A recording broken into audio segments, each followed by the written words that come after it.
বগুড়া জেলা কারাগারের ছাদের দেয়াল ফুটো করে দেয়াল টপকে পালিয়ে যাওয়ার পর ফের ধরা পড়া 4 জনই মৃত্যুদণ্ডপ্রাপ্ত আসামি। তাদের বিরুদ্ধে বগুড়া, কুড়িগ্রাম, গাজীপুর ও টাঙ্গাইলের বিভিন্ন থানায় একাধিক মামলা রয়েছে, যার বেশিরভাগই হত্যা মামলা। আর হত্যা মামলাতে 4 জনই মৃত্যুদণ্ডপ্রাপ্ত আসামি।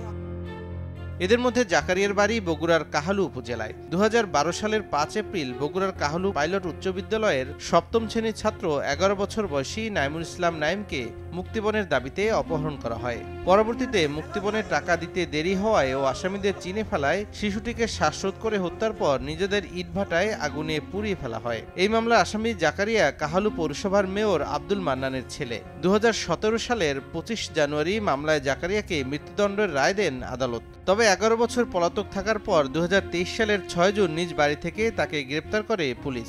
নগদের কাছে সব গ্রাহকই প্রিয়, তাই তো সারা দেশে ক্যাশ আউট চার্জ সবচেয়ে কম।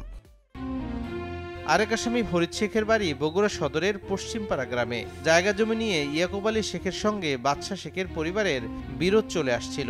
2019 সালের 6 জুন তুচ্ছ ঘটনায় আসামিদের মধ্যে বাকবিতণ্ডার এক পর্যায়ে প্রতিবেশী রফিকুল শেখকে মারধর করা হচ্ছিল।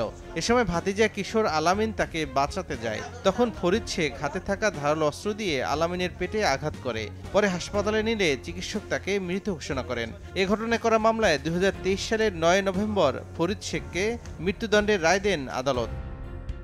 অপর 2 আসামি কুড়িগ্রামের নজরুল ইসলাম ও নরসিংদীর আমির হামজাও বেশ কয়েকটি হত্যা মামলার আসামি। রায়ে মৃত্যুদণ্ড দেয়া হয় তাদের। সময় সংবাদ, বগুড়া।